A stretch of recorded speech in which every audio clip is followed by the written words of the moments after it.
इसकी सब बातें सुनकर जब एहसास हुआ कि उसको जाना ही है तो हंस पड़ी। अब क्या करती, मरा नहीं गया मुझसे।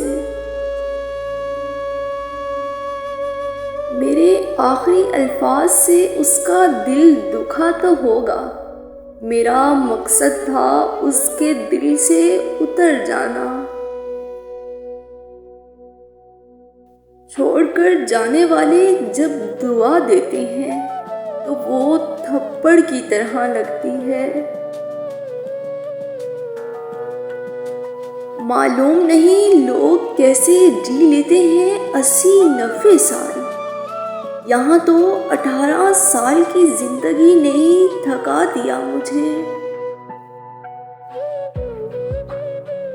तकलीफ देने के बाद जिताई गई मोहब्बत और नज़रअंदाज करने के बाद दी गई अहमियत कोई मायने नहीं रखती।